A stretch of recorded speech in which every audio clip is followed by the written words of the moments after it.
Menyaksikan dengan mata iman, kuasa visualisasi dalam hidup yang berkelimpahan. Saudara-saudari yang terkasih dalam Tuhan, pernahkah Anda bertanya-tanya mengapa beberapa orang hidup dalam pengharapan besar dan tampaknya hal-hal baik terus terjadi dalam hidup mereka, sementara yang lain tampaknya selalu bergumul dalam ketidakpastian? Jawabannya bisa jadi bukan semata-mata karena bakat, latar belakang, atau keberuntungan, melainkan karena cara mereka memandang hidup dari dalam batin. Dalam bahasa sederhana, apa yang mereka melihat dengan mata iman. Dalam dunia iman Kristen, kita percaya bahwa apa yang tidak kelihatan ternyata lebih nyata daripada apa yang kelihatan.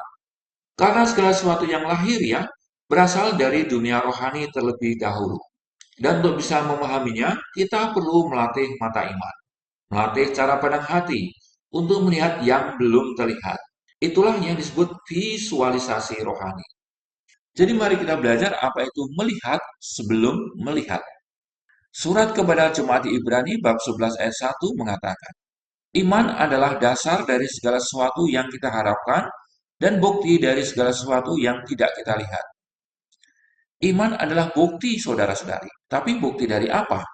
Ya, bukti dari sesuatu yang belum tampak secara fisik, namun sudah nyata di alam roh. Orang beriman tidak menunggu segala sesuatu terjadi dulu baru percaya, bukan begitu. Sebaliknya, mereka percaya dulu dan melihatnya dengan mata batin mereka. Dan karena itu, sesuatu itu pun menjadi terjadi, menjadi real, jadi pengalaman yang nyata. Abraham sering disebut sebagai bapak orang percaya, bukan karena ia sempurna loh, tetapi karena ia melihat bintang di langit dan membayangkan anak cucunya akan sebanyak itu. Padahal secara fisik ia belum memiliki satu anak pun dari Sarah.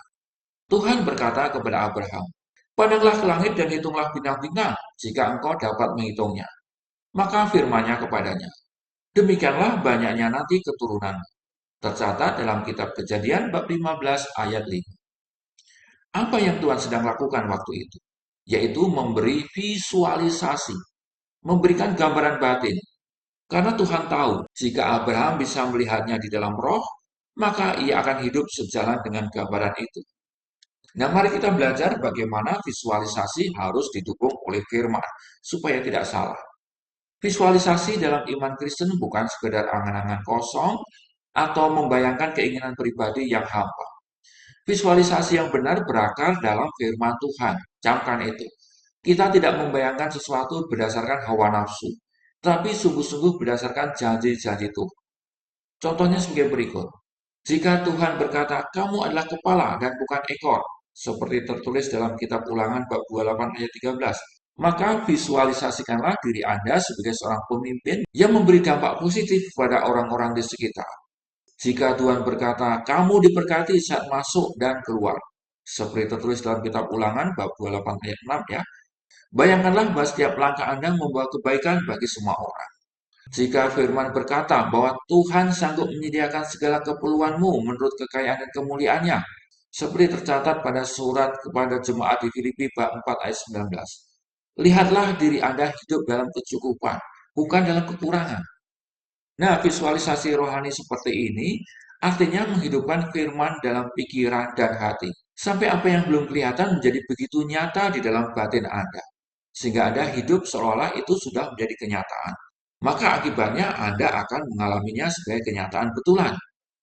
Saudara-saudari terkasih, salah satu kisah paling kuat dalam pelayanan Yesus adalah ketika ia memberi makan 5.000 orang hanya dengan 5 roti dan 2 ikan. Secara logika itu tidak masuk akal ya. Namun Yesus melihat lebih dari sekedar kekurangan. Ia melihat adanya kelimpahan di sana. Dan sebelum roti dan ikan itu berlipat ganda, Yesus menengadah ke langit dan mengucap syukur. Anda bisa baca sendiri di Injil Matius bab 14 ayat 19. Apa yang Yesus lakukan saat itu? Ia melihat hasil akhir di dalam hatinya sebelum mujizat itu terjadi. Ia membayangkan kelimpahan dari kemurahan Allah. Dan setelah ucapan syukurnya, mujizat pun terjadi. Yesus hidup dalam keyakinan dan gambaran batin yang sejalan dengan kehendak Bapa. Ia tidak berjalan dengan mata fisik semata. Ia berjalan dengan mata rohani. Dan kita tahu bahwa kita Manusia ini diciptakan sesuai dengan gambar dan rupa Allah. Ini hebat sekali. Dan sebelum Allah menciptakan langit dan bumi, Dia terlebih dahulu melihatnya dalam hatinya. Dia membayangkannya, dia memvisualisasikan tatanan yang indah, dan kemudian dia mengucapkan, "Jadilah terang."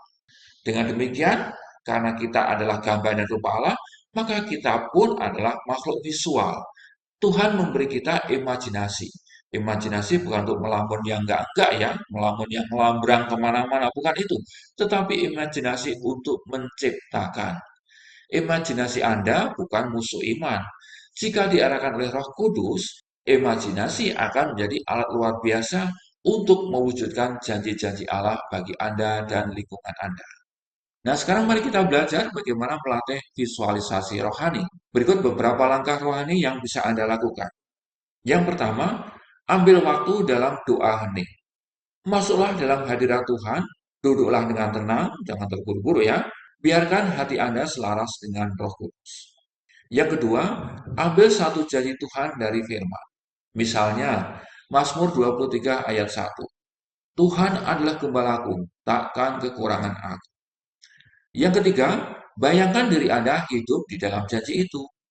Lihat diri Anda dicukupi, rasakan damai dan sukacita. Lihatlah tagihan lunas, lihatlah punya mobil baru, lihatlah punya rumah baru, lihatlah baju-baju Anda baik, lihatlah perlengkapan rumah tangga Anda baik, lihat rumah tangga Anda dipulihkan, dan seterusnya. Tapi sebagai catatan, bukan hanya lihat, tapi rasakan juga. Bangkitkan emosinya, rasakan dengan emosi itu seolah-olah semuanya itu sudah terjadi. Nah, kemudian yang keempat, ucapkanlah syukur. Jangan tunggu semua itu untuk menjadi nyata, untuk bisa bersyukur ya. Bersyukurlah seperti Yesus, yaitu sebelum mujizat terjadi. Jadi sebelum mujizat terjadi sudah bersyukur dulu, maka mujizat akan terjadi. Itu kuncinya. Karena rasa syukur adalah ekspresi iman yang percaya bahwa visualisasi Anda itu akan menjadi kenyataan pada waktunya. Yang kelima, ambillah langkah iman yang tegas. Visualisasi tanpa tindakan adalah ilusi atau bahkan delusi. Itu adalah tindakan gila. Jadi jika Anda sungguh-sungguh telah melihatnya di alam roh, maka Anda harus mulai hidup, bertindak, dan berbicara sejalan dengan gambaran itu. Sampai di sini, saudara-saudara semoga sudah bisa mengerti ya. Nah, sebagai pertanyaan refleksi, mengapa hidup ini banyak orang gagal? Mereka gagal bukan karena tidak cukup pintar. Mereka adalah orang-orang pintar, tetapi karena mereka tidak pernah mengubah gambaran batin mereka. Mereka berkata, "Aku percaya Tuhan sanggup." Tetapi dalam imajinasi batin, mereka tetap melihat adanya kekurangan. Yang dilihat kegagalan, yang dilihatlah ketakutan, dan seterusnya. Anda tidak bisa menarik sesuatu yang Anda tolak secara batin. Ini prinsip. Ya, jadi Anda hanya bisa menarik segala sesuatu yang cocok dengan gambaran batin itu. Jika Anda ingin berkat, lihat diri Anda dalam batin diberkati. Jika Anda ingin kelimpahan, bayangkan diri Anda hidup dalam damai dan kelimpahan. Jika Anda ingin pekerjaan yang baik, lihat diri Anda sudah berada di dalamnya. Bukan mengada-ada, saudara-saudari, tetapi karena Anda percaya bahwa Allah sanggup melakukan jauh lebih dari yang Anda doakan atau pikirkan. Tercatat dalam surat kepada jemaat di Efesus bab 3 ayat 20. Nah, sebagai kesimpulan akhir dari pelajaran ini, saudara-saudari, saya mengajak Anda untuk melihat dengan mata rohani. Tertulis dalam surat Rasul Paulus yang kedua untuk jemaat di Korintus, bab 4 ayat 18, yang dikatakan sebagai berikut. Sebab kami tidak memperhatikan yang kelihatan, melainkan yang tidak kelihatan. Karena yang kelihatan adalah sementara, sedangkan yang tidak kelihatan adalah kekal. Jadi apa yang Anda lihat di dalam alam roh, itu lebih nyata daripada yang Anda lihat dengan mata jasmani Anda. Camkan itu. Dan apa yang Anda lihat dalam hati, itulah yang Anda akan alami dalam hidup Anda berikutnya. Hari ini, saat ini, tantang diri Anda. Apa yang sebenarnya aku lihat? Apakah aku melihat diriku terus gagal, terus kekurangan, terus kesepian, terus menangis? Atau aku melihat diriku sebagaimana firman menggambarkan aku? Aku yang diberkati, aku yang dicukupi, aku yang berlimpah damai, aku yang sehat, aku yang dipulihkan, dan aku yang hidup dalam rencana ilahi. Tuhan memanggil kita bukan untuk percaya saja, tetapi untuk melihat seperti Dia juga melihat. Dan ketika Anda bisa melihat janji Tuhan sebelum hal itu terlihat, maka Anda akan mulai mengalaminya dalam hidup Anda sehari-hari. Apa yang kamu lihat hari ini dalam iman, akan kamu hidupi besok dalam kenyataan. Demikian pengajaran hari ini.